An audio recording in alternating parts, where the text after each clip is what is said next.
Hi, everybody. I'm Maxine. I am happy AF, alcohol-free. Almost forgot what it was.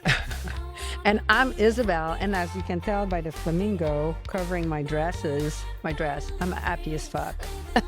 I thought you were going to make a flamingo joke. No, Happy as a flamingo. flamingos your are dress. like, it's like pink and happy, and it's, so Yeah, that's yeah. what we are. No, it is and pink very summery. because you are pink and happy, and it is very summery. Yes. And friends, listeners, followers, this is our season finale. This is episode 20. Can you believe we've made 20 of these?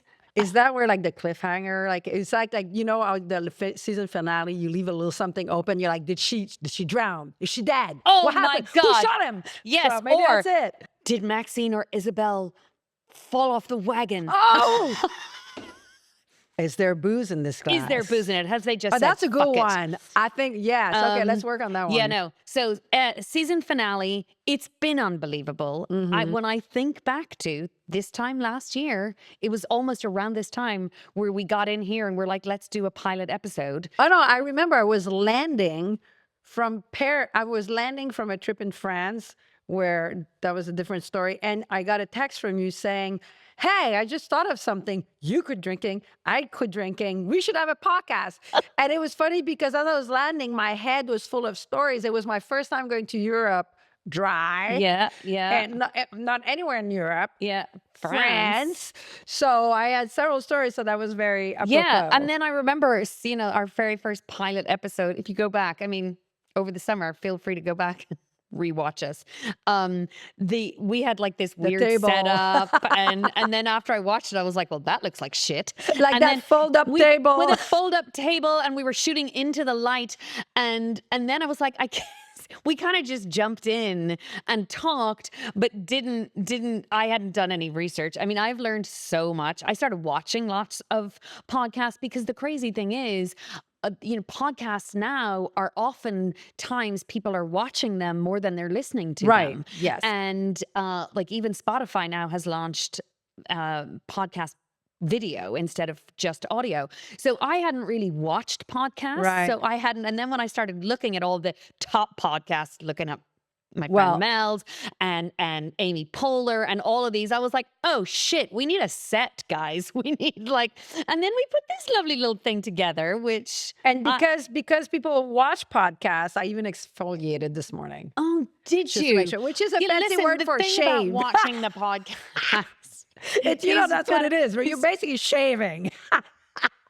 But, because that sounds so horrible, you're like exfoliating aggressively. Oh, aggressively exfoliating. See, I don't do the exfoliation. Like a seal's skin. I don't. But yeah. And then thinking about the things we learned only recently, we learned to stop talking over each other, which is amazing. We've been good at that. We have. Really.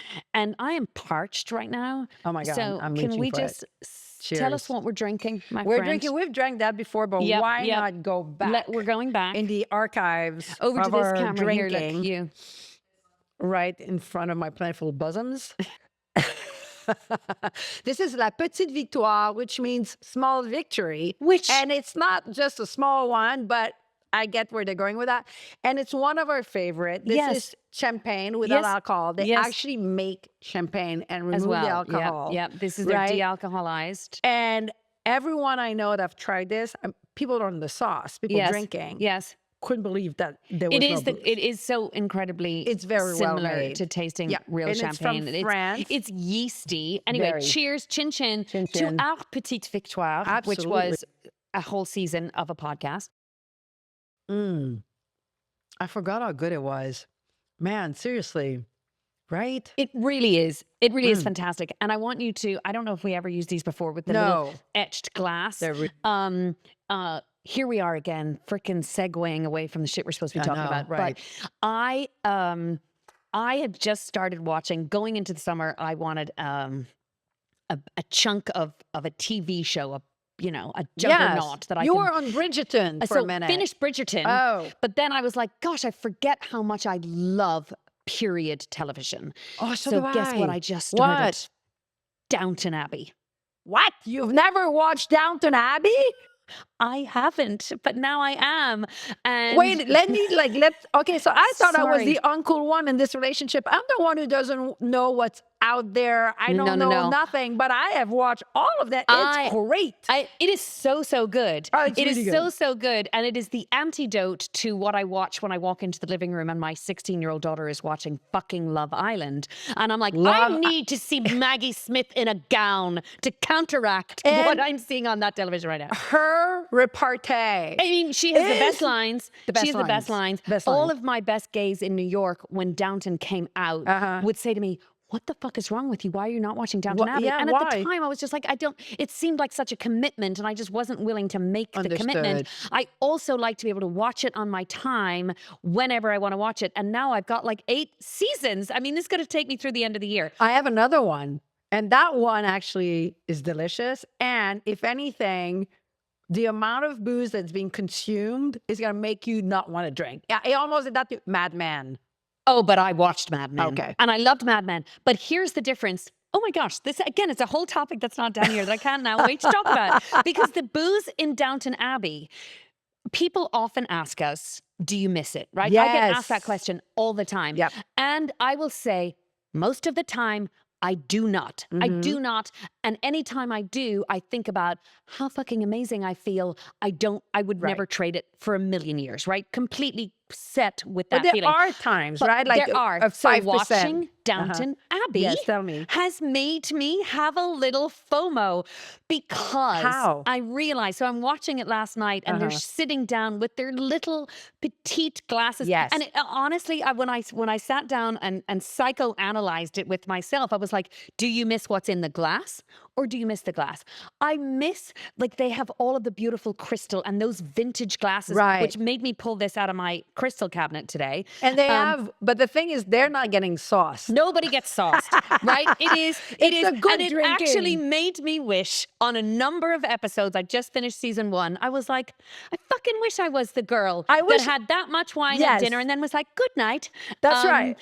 But no, I would just never stop at the one glass. No of way. wine. So, especially those little glasses. those like little glasses, you'd be like, that wasn't even a glass, darling. Give me some Have more. you not ever been, and I was telling Brooks the other day when that's happened to me before, where you go to dinner somewhere and they cut off the booze when I was drinking. Yes. Or they have small glasses and you're you're literally inside horrified. You're like, that's it. And I like nice dinners, like we're like a proper dinner. And it's happened to me twice that I really like distinctly remember where inside I was like, I hope it's not showing on my face. I was like, what are these people thinking? And I remember maybe we were like 8 and maybe there was 5 bottles of wine and I was like, who are these people? Like, who does that? Like, 5 bottles of wine for me is cocktail hour if you're 8. Like, you haven't even sat down for dinner yet, right? Yeah. Or they give you these tiny little cute glasses like at Downton Abbey. Yes. And then I make sure that you're the only one refilling fucking constantly. I mean, and I am, as a hostess as well, Andrew will absolutely back me up on this. And I'm still that way when people come to my house, even when I'm not drinking. I hate people having an empty glass, right?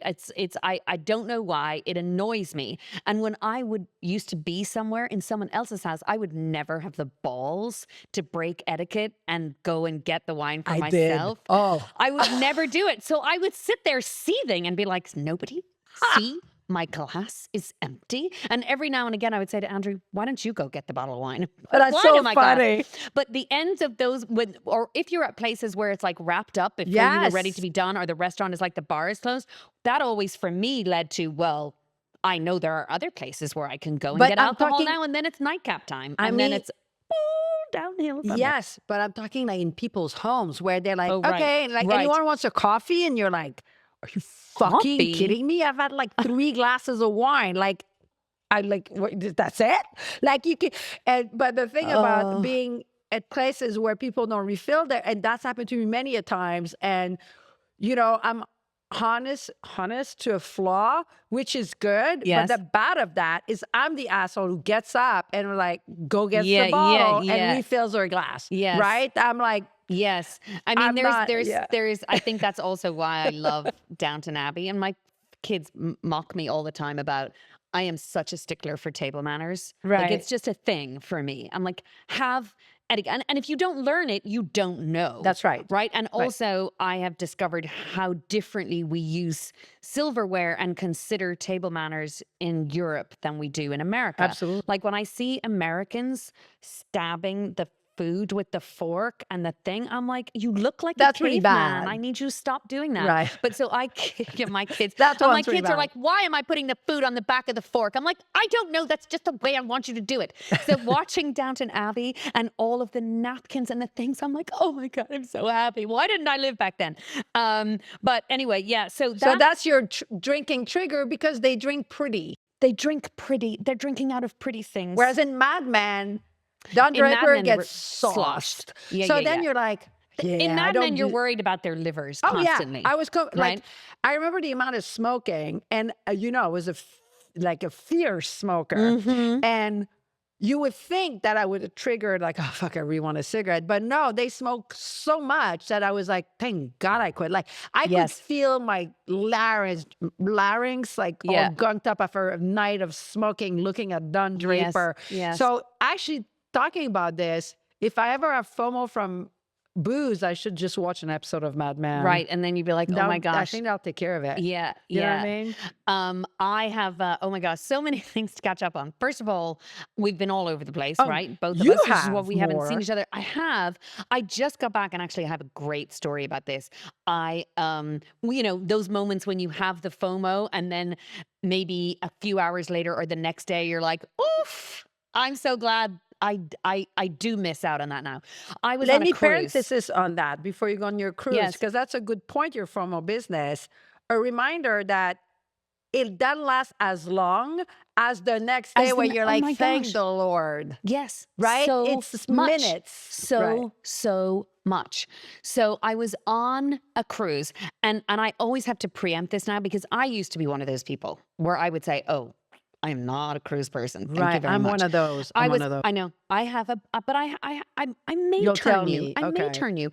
I am not a cruise person if there's 5,000 people on the boat. Right. Right. That's not my kind of thing. I No. did that once on a Disney cruise to celebrate someone's birthday, and Right. it was hell on On earth. earth. Like you look at the pool, and I'm like, I'm going to throw up just looking at the pool. It's like a soup of children. It's like it's just A no. soup And these of were people. grown-ups. I mean, it was just like all packed in together. It was like so terrible. You had to sit in this huge place to eat dinner. This is Regent Seven Seas Cruise Line. Right. This is the tippity toppity top. And I was working on it. I was doing 2 performances that were curated, 2 musical salons in this beautiful explorer lounge with all these velvet chairs. There's only 700 people on this Right. ship. And every suite is around the edge, right? So there's no inside Oh, rooms. nice. That's So nice. every single room has a balcony. Window.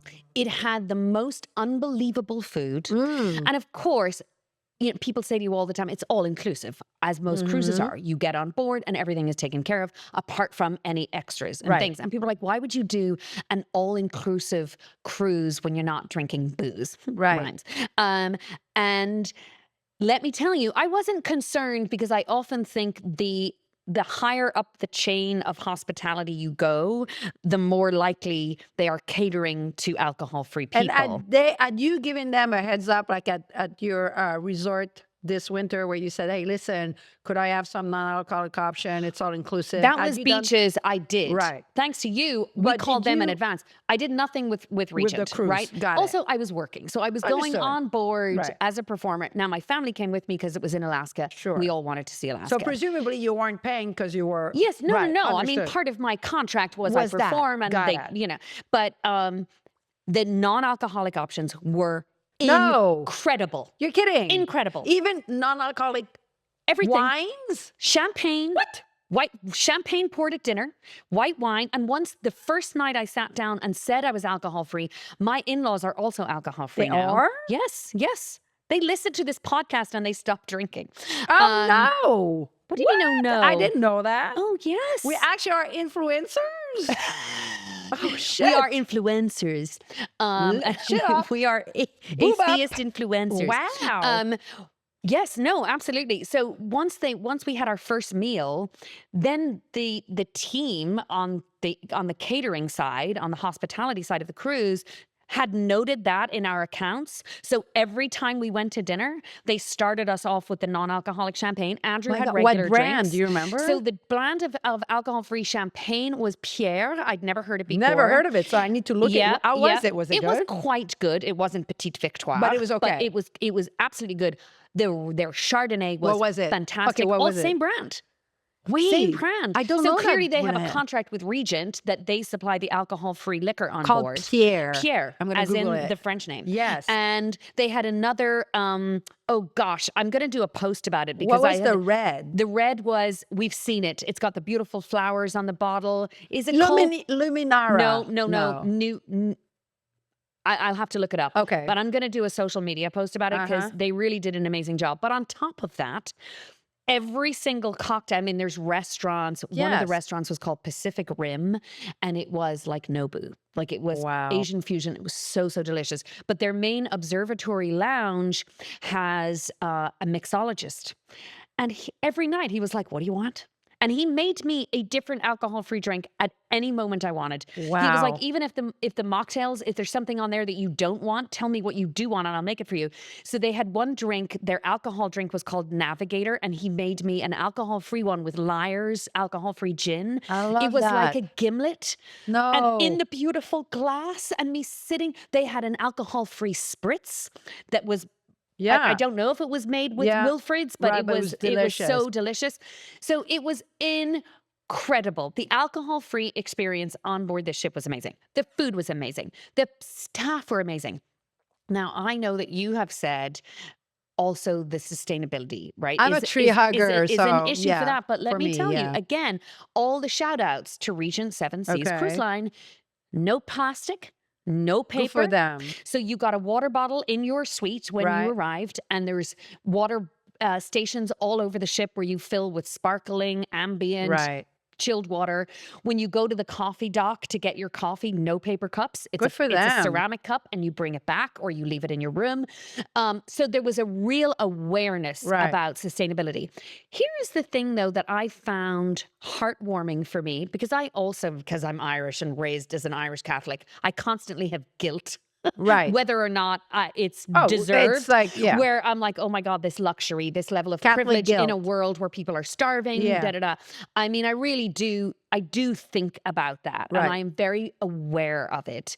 And what was so lovely in this experience was both the staff and the crew on the ship, but also all the towns that we stopped in along the way, Sitka and Juneau and Skagway, these tiny towns, remote towns along the Alaskan sea line. They said our livelihoods wouldn't exist without the cruise industry. Oh, wow. And when you, for Right. me, it was like, I don't know. Again, Right. all I keep thinking about now is our hater white privileged bitches Oh, from Vermont. right. But I'm mindful of it, and that made me, the staff on board the ship gave a performance at the end, and they said, "Thank you for choosing to make this trip because we have this job because of you, and we Right. love our work." And everyone was so happy. It was amazing. But I back just to- wish they found a way to float boats that didn't discharge in the ocean and maybe yeah. electric, but that's a different story. But it sounds like, you had a good gimlet, and just coincidentally, I went on your gimlet story. So 2 days ago, I was in Brooklyn, and a friend of mine, she was so sweet. She's like, "Oh yeah, I'd like to see you, but I have dinner at 7. Do you want to meet in a park?" And I remember going, sure. Not far from dinner. I'm like, Yes. meeting in a park. I'm like a 55-year-old woman. Like, I get always smoking pot. Like, what's going on? But I didn't say anything. So closer Like, to are the we gonna go on time- the swings? So closer to the time, she's like, "Okay, I can be there in 20 minutes. So like, is this park okay?" So I'm like, let me suggest something else, Yes. right? So I'm like, it's perfect. But how about the lobby of my hotel, right? Because I'm also down the street. I was like, "There's a bar." So she goes, "Oh, that's a bit further from where I'm going." But she's like, "Wait, a bar? Are you okay with that?" And so she was just concerned about my Yeah, drinking, okay. which I thought was so endearing. I don't want to go sit in a park. And I love Yes, bars. yes. So like, that's okay. Like I was endeared by her sensitivity, right? Yes, So we yes. went to a bar. I was like, I love bars. So I went to a bar, and since I was going to have dinner by myself, I brought my NA wine for like a quest to nice dinner by myself with anyone after. But we sat in that this is the kind of bar that I was like, I'm not gonna pop my wine here because it's gonna be a fucking thing. It's a pub, like it's a Right, old right. school bar. Nothing Okay. fancy about it. Yeah. So much so that I'm like, hey, can you make like non-alcoholic cocktail? And he's like, yeah, sure. I can make your gimlet. And I was like, great. So he did put it in an ice glass. He did put a wedge of lemon. But I told Brooks, and I was like, I have like a stomach made out of steel. But I walked out of there with like, you need Acid to take like reflux. 6 Pepsi-Days. It was basically like It was lime juice. with like sugar, you know? And I was like, buddy, come on. If you knew Yeah. you were going to do that, I would have been like, give me fucking like Perrier, give me Yeah, sparkling water. yeah, Like if you're not yeah. going to even try, you know? Yeah. So, Or and they he maybe charged just didn't like, even know how to do yeah, it. maybe And if they not. don't have the alcohol-free spirit to put in They it. don't, but you would hope. This is So Brooklyn many. in the middle of cool central Brooklyn. I know, You they would still, hope, cool yeah, yeah, Central yeah, Brooklyn right. should know better. But There's then I went, and this is the one area of of Brooklyn. the most famous bars, alcohol-free bars in New York is in Brooklyn. That's which one is that? I can't remember the name yeah, of it right I now. know. That's true.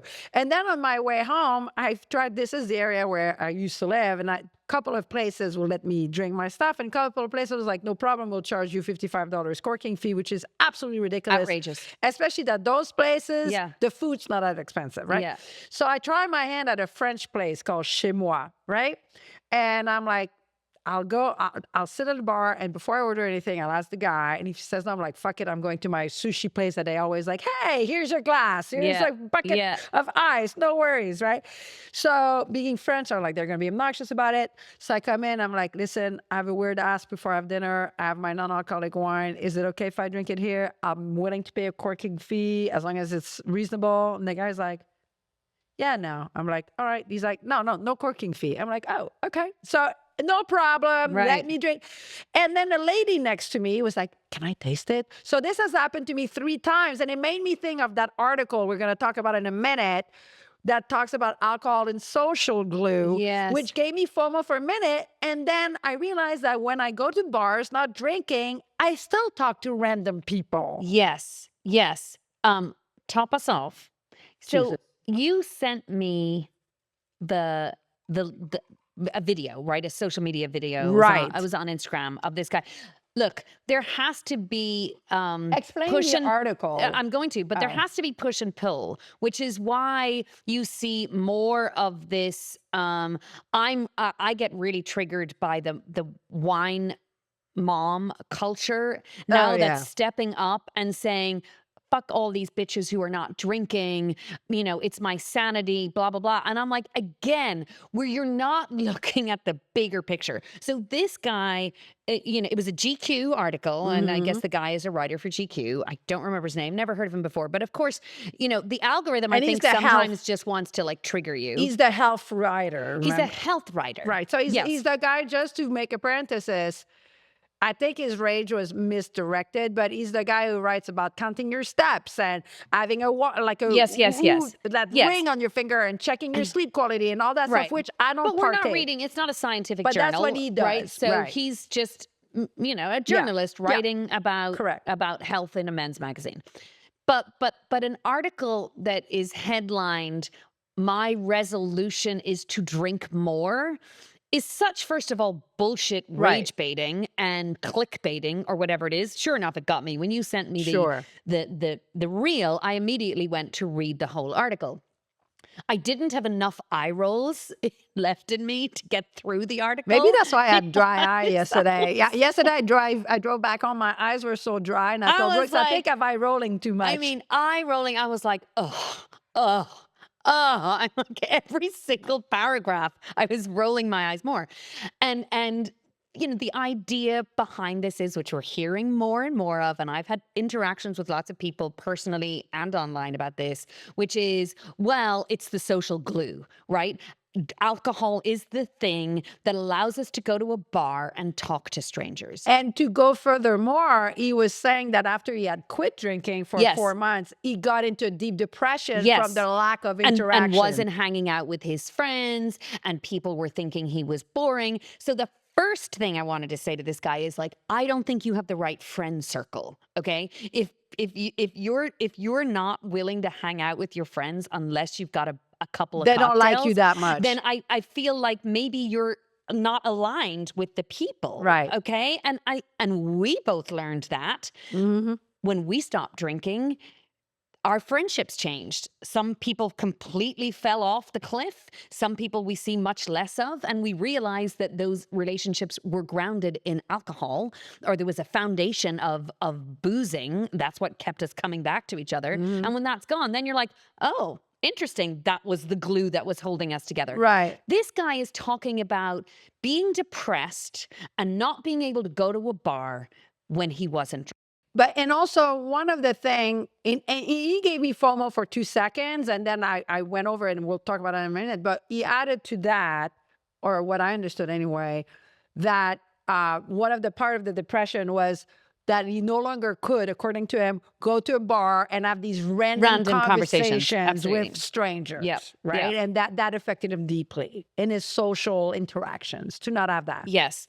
And I understand that. When I started thinking about my drunken interactions Right. with strangers, Those you remember. most of them could have ended up with me dead. Right. So I'm really glad I don't have those conversations Right. anymore at 4 o'clock in the morning at a New York bar with some guy that could easily have just like, fucking, Well, but yeah. but I also disagree, because I have had the most amazing conversation in the hot tub with this fabulous gay couple on the cruise. There you go. Where, they were drinking and I was not. And we started chatting, and they were like, oh, and one of them talked about how he hardly drinks anymore. Uh-huh. And the other one is like, oh, I drink too much. But so we ended up talking about alcohol, and I talked about how I quit drinking. Right.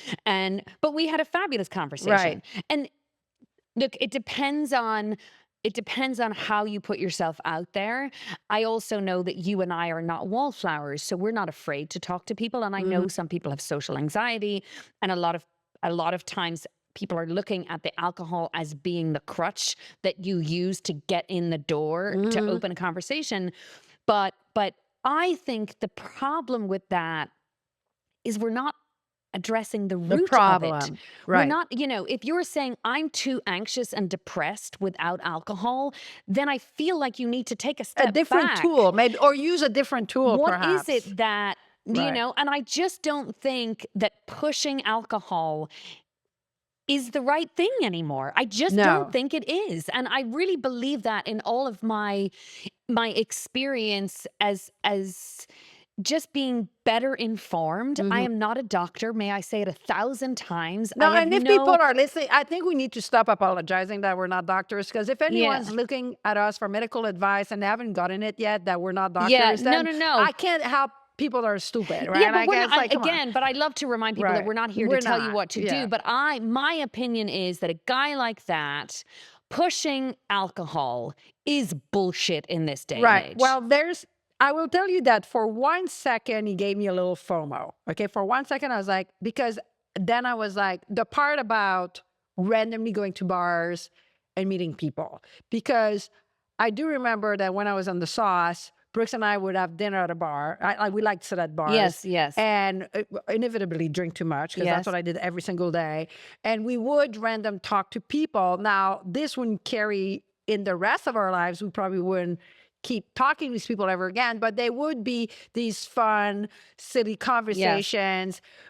And I was like, oh God, we don't do that anymore. And just as I started feeling bad about myself from robbing Brooks of this beautiful experience of random drunkenness interactions, I went with my NA wine at the bar in Brooklyn, and this lady started talking to me, right? Like right next to me. Like, she was like, oh my God, I didn't know they made an NA wine. Can I taste it? Yeah, of course. And then we started talking. But I was like, ooh, but Brooks is not. And then I started thinking also, then it made me realize, wait, I travel a lot by myself, and I sit at bars by myself, traveling, drinking non-alcoholic or not drinking. And I've been speaking to people all the time. So this guy is full of shit. I still do it.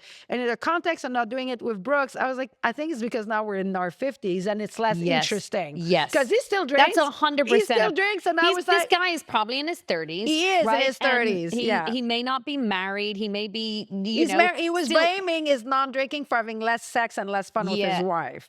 Yes, he is married, And the other thing that I found about this article, so the thing I was like, so then that discredited this guy about his experience.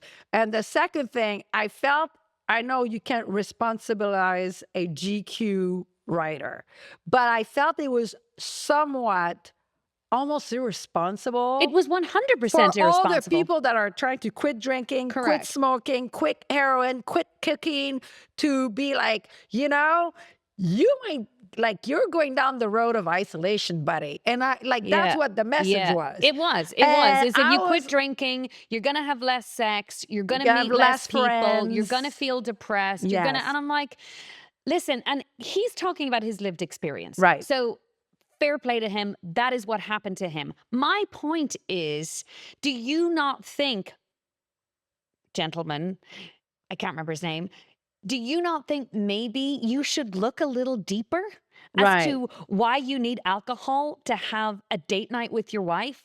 Maybe look a little deeper as to why you're not seeing your friends on those 3 months that you weren't drinking. And the thing Like, that I feel like he's not addressing the bigger issue. Right. And the thing that I thought was interesting that helped me with like, I had a knee jerk FOMO reaction, right? Mhm. It's a knee jerk because that's been always one of my fear. Okay, I'm not going to be fun. That's my fear, right? But that's true. When I quit smoking, I was afraid of that. That's like my thing. So that went straight to that. Yeah. But one other thing that made me realize maybe his article was a little bit of bullshit and clickbait, like you're saying.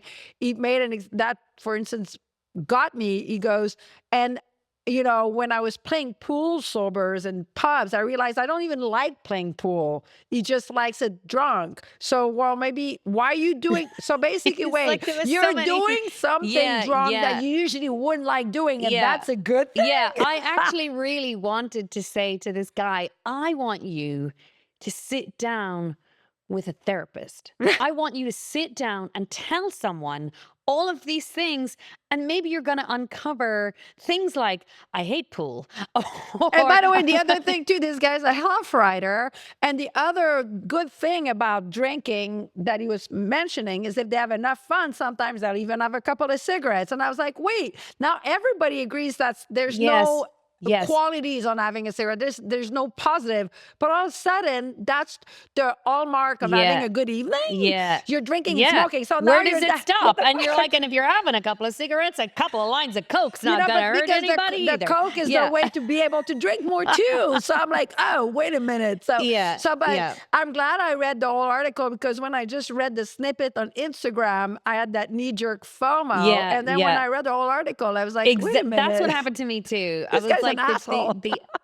the Instagram reel made me angry, but then when I went to read it, I was like, oh, all right, listen, whatever. This guy. It was clickbait. But it is a hot topic, because it is often, most people in the world now, unless you are refusing to listen to the information, the scientific evidence, everybody accepts that there is zero health benefits to consuming alcohol. And this guy Zero. agreed with that. Yes. But what he was saying is that and he even went as far as getting an anthropologist to verify his theories. Yeah, I've seen those too. That alcohol help emotionally connect with other humans, right? So, because there was something to be said about doing something together that's dangerous and bad for you, that makes it that you're like, okay, so we're like kind of like saying we're going to cross the fire together. So all of a sudden you and I are more bonded because we're doing something very risky together, right? So that was the theory. So I was like, okay, so basically if I want to have true human interaction, I need to do something very dangerous with that person. So I guess you could drink, or you could do something else dangerous and go fucking skydiving. I don't know. Right. You know what I mean? That's like, has no health consequences. You're not going to get in your car, kill unless somebody. you're dead. And you're not going to get addicted, right? Yeah. But anyways, like, it was very wonky science. No, but like I'm saying, is that it is a hot topic, and it's something that people use as an argument all the time. So even if people accept, as most of us do, that it has now been proven that it is bad for you, any quantity of it. There was another reel that we shared with each other the other day, which was zero alcohol is what is now recommended, right? From a physical aspect, health standpoint. The argument now, when people have to accept that it is a carcinogenic and you shouldn't consume it, now they're saying, yes, but these other health benefits should not be ruled out. And that's I get bullshit. that. Your social emotional health is really important. But my point is, if your social emotional health is dependent on you having alcohol, then I think there's other things that you need to That's explore. true. And That's it. that's absolutely true. And what I like, there's this lady doctor, I forget her name. She's amazing. She's an addiction specialist. She's a physical doctor. I forget. She has a PhD in all kinds of things, but she's great. And We're she's been really bad at knowing names. She's been the on names of Mel's things. podcast and other podcasts, but I love what she said because then like we're not being extremists. Like we haven't joined a sect where like alcohol is the devil. Okay. No. And this person just explains in layman's term, alcohol like you are, that it is nothing good for you and blah, blah, blah. And then she does say, she's like, listen, every behavior of risk, right? If you go downhill skiing, there's a risk associated to that. You go If horse riding, you go skydiving. Right. Yep. Those things have risk. But the difference with alcohol, she's like, those things, like if we go paragliding, we know there's a risk. And we accept it because the fun of paragliding, we're like, I'll sign up for that. Downhill skiing, I'm a skier, same thing. I'll sign up. I can break a leg. I know that, but I'll sign up for it, right? Don't want to live in a bubble. She's like, same with alcohol. Yes. There's a risk. And if you choose to do it, it's okay. So she's like, the people that are like, they feel that, like science now is saying 2 glasses of wine a week is neutral, doesn't do anything to your health. You're not really hurting your physicality with 2 glasses of wine a week. Okay. But no, I think they've debunked that now too. Well, I've heard it both ways, but think about it. 2 glasses of wine a week. If I could drink 2 glasses of wine a week without just wanting more, I would just see the positive. I'd be like, enjoy it. It'd be like skiing. Yeah. There's a risk, but it's so little. Yeah. Screw it. Now I can't. But what this woman was saying is that, with alcohol, there's a risk as long as you're okay with it. And as long as you can drink within that threshold where it's like skiing. It's not like now you're downhill the addiction slope. Yeah. Where now your risk is, 10 times full, right? Yeah. So, but she's like, but that's been the problem with the industry is that they're trying to erase that risk. Like there's no risk and it's only benefits. And that's not true. Yes. You know what I mean? Yeah, no, I mean, we should probably fact check this, but I have seen anything I have ever seen now says any quantity. Right. Any quantity is not good for you. Physically cannot Oh, no, benefit she you. wasn't saying that 2 glasses a week is good for you or that it had any benefits. But she we was were saying at a that place where 2 glasses of wine a day was being touted No, as but good this for is you. like, she's more of a scientist, and I've seen that on other publication too, that 2 glasses a week, the risks were so low that they were being medicated by, the real thing is it was being medicated with good diet, exercising. If you were doing all the good things and you had 2 glasses a week, it evened out. Kind of like you're downhill skiing, but you're wearing a helmet and you're not doing the double diamonds. You're evening out, like your risks are much lower of getting hurt. So that's what I think they were talking about, the 2 glasses a week. I see. Okay. But honestly, the whole I can't like drink you 2 said, glasses a week. if you That's could do not 2 gonna glasses a happen. week, it wouldn't be an issue. I would don't be on know this podcast. how many. Oh, that would be terrible. No, if I could do only 2 glasses a week, I'll be on the 2 glasses a week podcast. You'd be on the How to Moderate podcast. That's right. Listen, most of us don't moderate alcohol well. Like we just don't. I mean, there's very few people in the world that I think can do it. But the thing is, what made me not happy, but what's Maybe normalizing there's tons of it. people. I just Right. Well, they are, but those people, so that's the thing. There are tons of people like that. But you know what? And we had a conversation with someone not long ago. That's my crutch. But then those people that don't have the alcohol issue have a food thing, right? Or a sweet tooth thing. So my mother, for instance, like the only way I can make it real for her is if I'm like, can you just have half a piece of cake? She's like, oh, no. She's like, I can, but then I'm just going to stare at it all night. I was like, okay, that's me with a glass of wine. I can have a glass of wine. Yes. I can. But I'm going to spend the rest of the evening suffering because Wanting I want more. Yeah. Do I want to spend the rest of the evening suffering? I really don't. It's just easier if I don't have any. No. So the thing is that now I'm realizing that my wine addiction, whatever you want to call it, is actually widespread. Other people, it's not wine, it's sweets or it's whatever else, right? That they have a hard time. Shopping, food, food is a big one. I've never had this issue. It's for me, I'm not hungry anymore. I stop eating. In our house, there's Brooks has a sweet tooth. There's ice cream. There's chocolate. There's everything.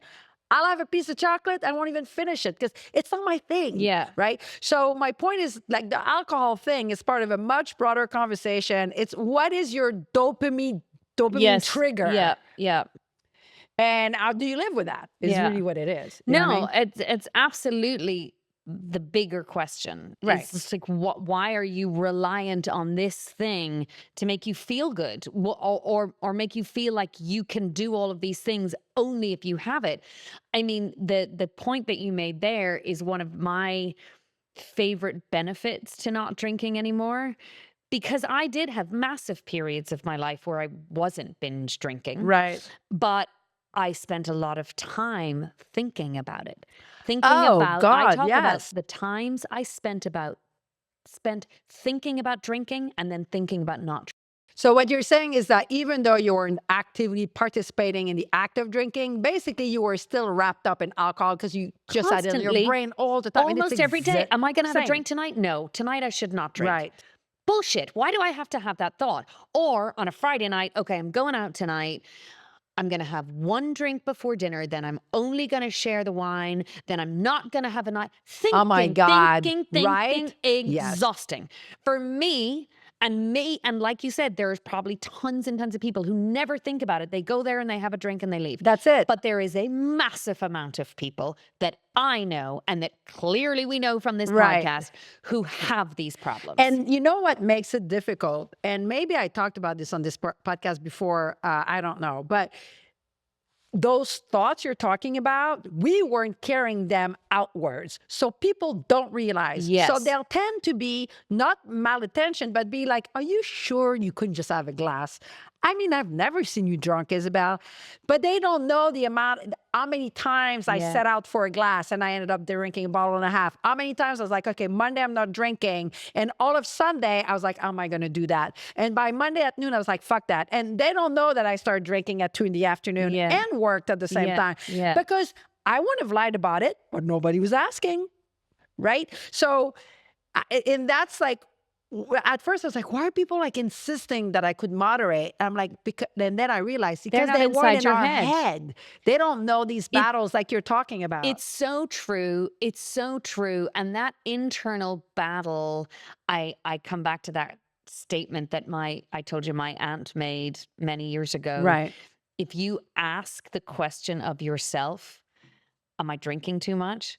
The answer is yes. Right. There's, that it's such a simple litmus test for what role alcohol plays in your life. Right. If you think you need to moderate, the answer is you have a relationship with that substance that's not good.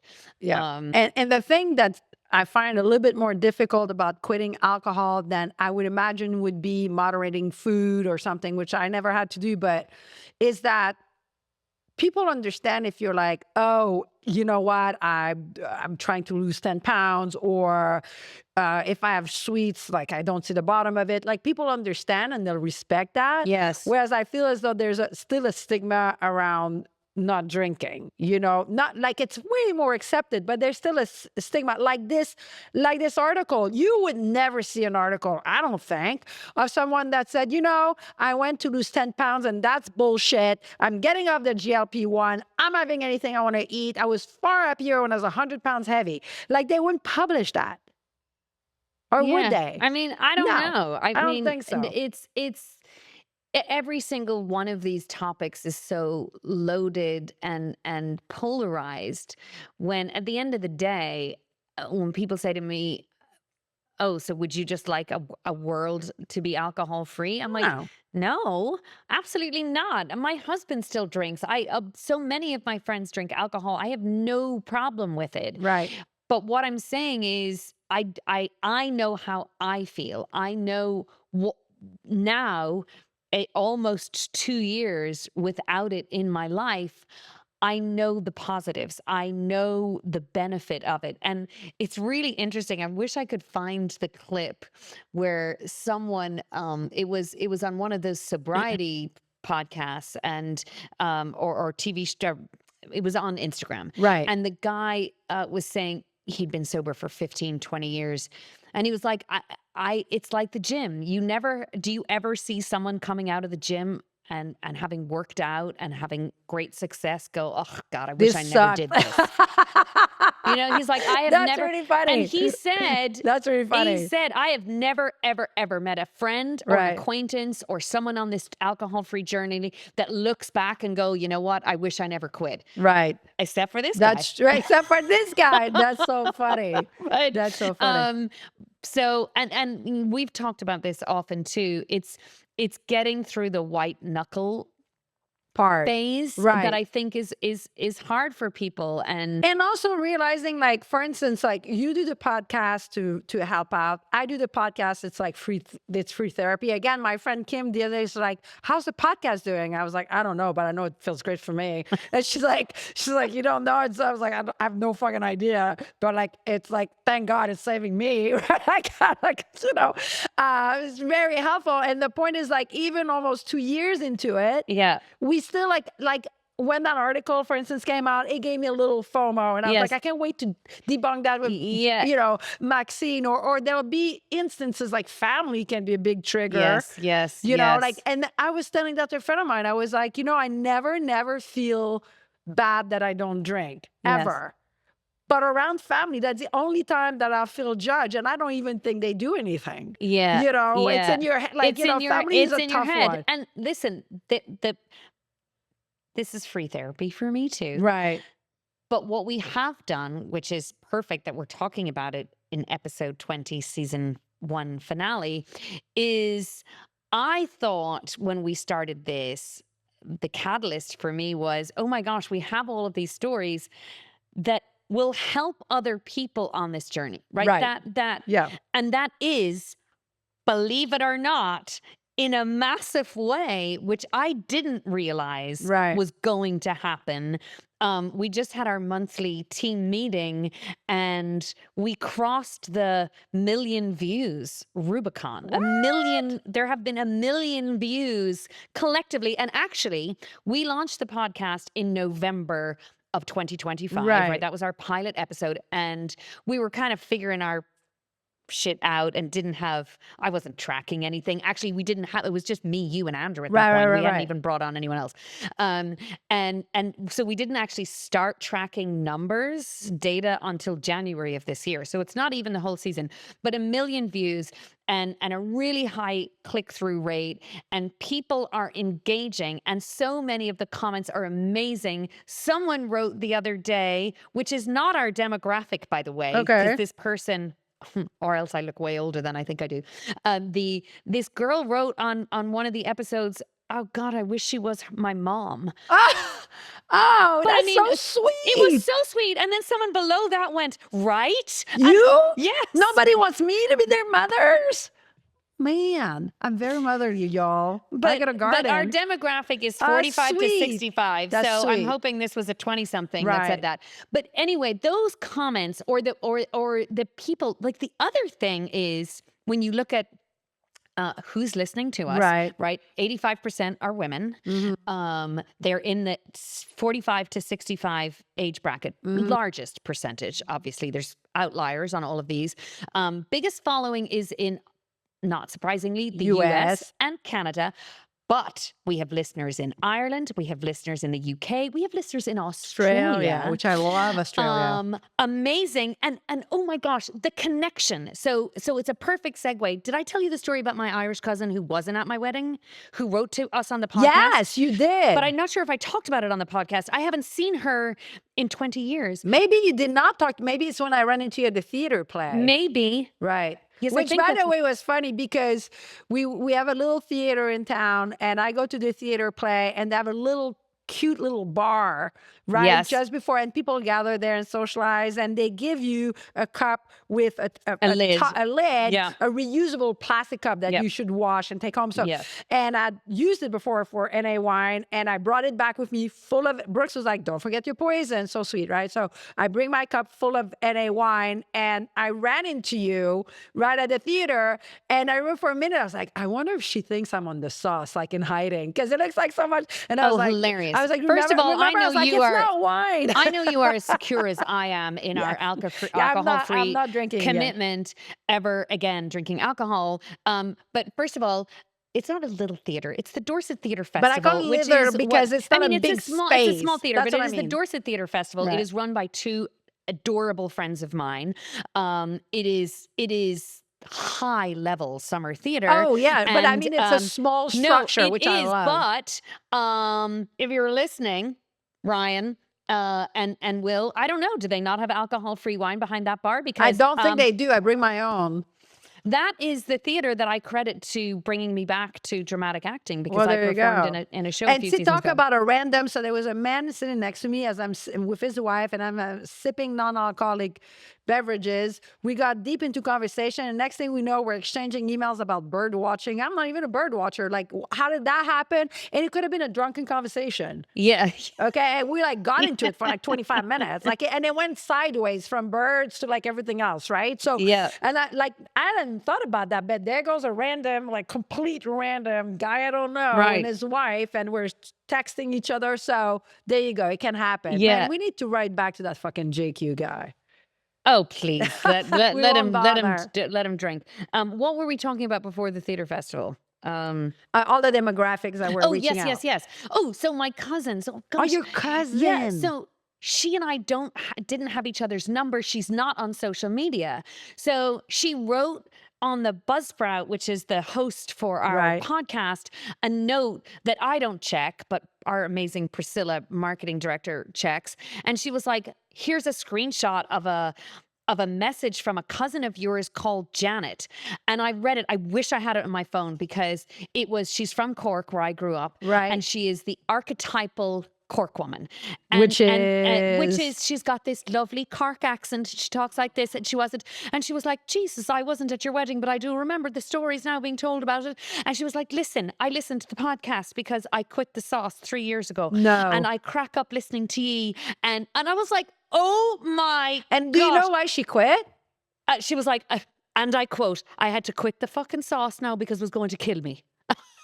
That was So it was the same reason as me. same reason as all of us who are like, I'm Wow. going to die of this shit if How I old don't is stop Janet? drinking. Janet is maybe a couple of years older than me. I want to meet Janet. Yeah, I want to go to Ireland. So my best. She's going to be listening to this now. I mean, we're like, it was so, because it was also the reason for us to connect. So then I was I wanna like, go to oh my Ireland God, so Priscilla bad. gave her my cell phone number. We connected on WhatsApp and now we chat like once a week. What? And it's so amazing because that relationship to me, I knew her as a kid. Right. And then I went off to London and then I came to America and I have a huge family. I think I've told you this. I have 62 Catholics. first cousins. Right. So Catholic. I'm not in touch with everyone. And so I was like, being alcohol free reconnected me with one of my cousins who I used to love so much and completely lost That touch is with. so cool. So it was a really funny story of how not drinking reignited a relationship. And that's not the only one. Like, I've bumped into people recently who have either said, oh my God, I also quit a year ago, or I also just, or people who are like, yeah, I try now to only drink on special occasions, or blah, blah. It's funny you'd say that because I'd have to ask her, so I don't want to put words in her mouth, but there's a friend of mine who is not a healer, but she's an acupuncturist. She works with essential oil. She's a healer, I would say, like, or body worker, like someone who works with, and she works with energy and all that. Yeah. She's really, really good, like one of the best one I know. We met because of that, and then we became friends. And I've known her for a really long time.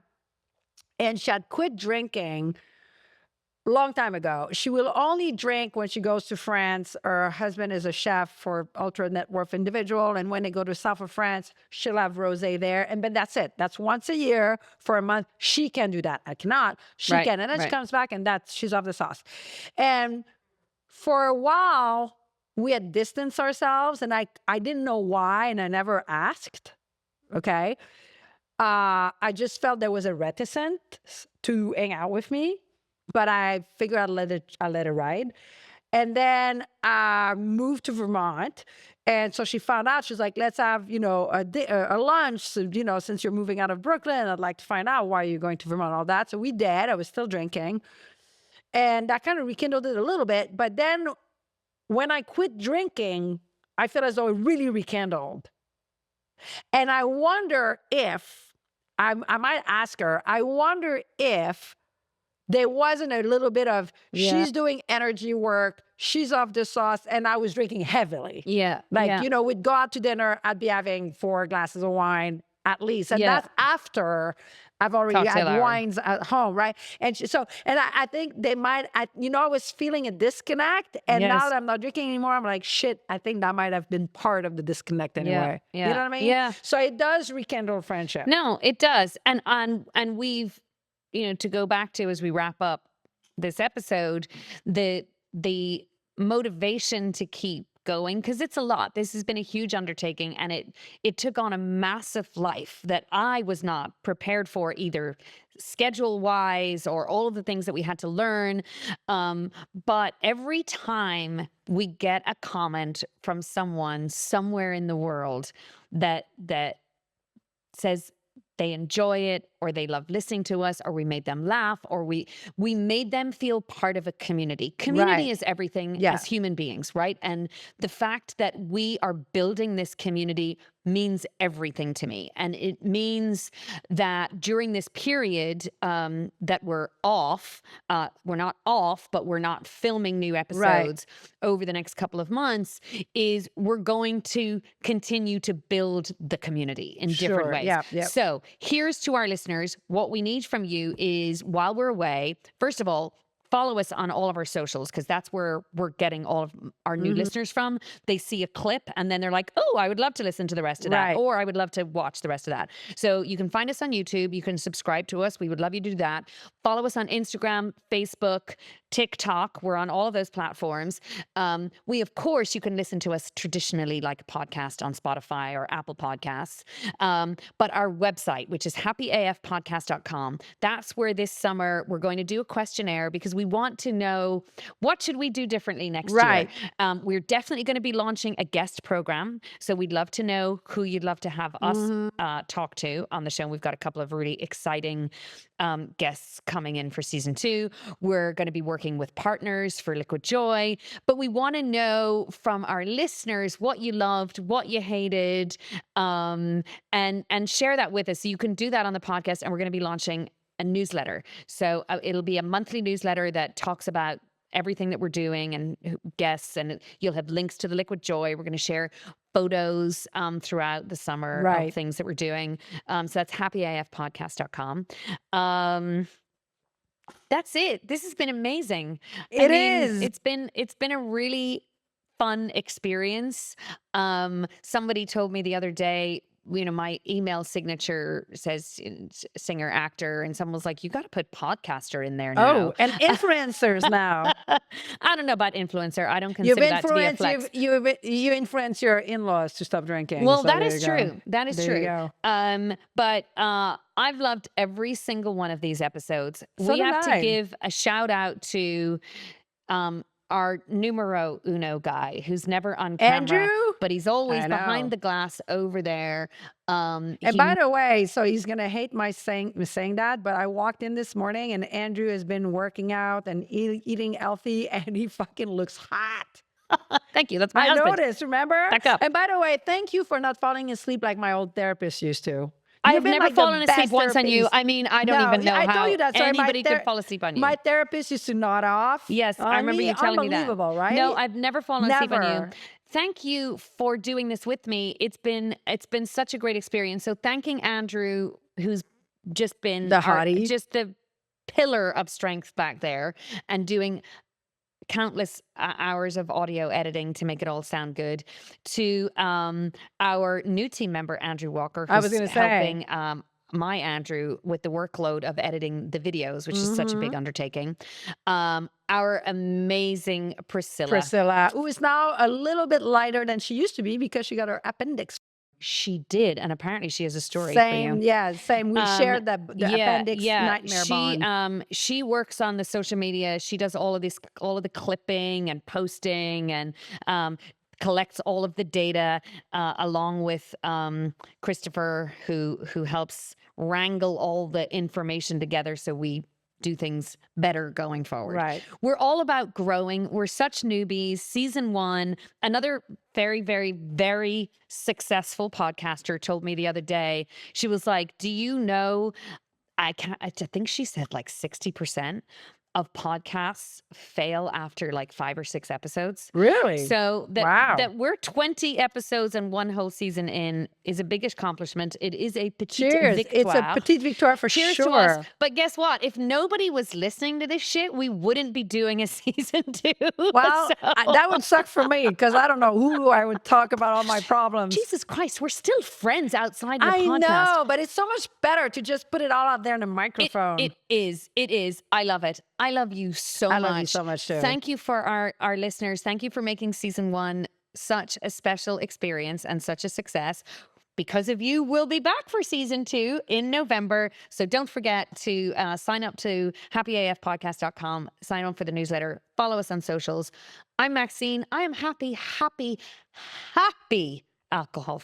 Oh, and I'm Isabel, and I'm happy as a flamingo. That's where I knew there was an AF on my flamingo dress. Yay. I knew it. Happy as fuck. See you in season 2. Happy summer. Mwah. I wanna be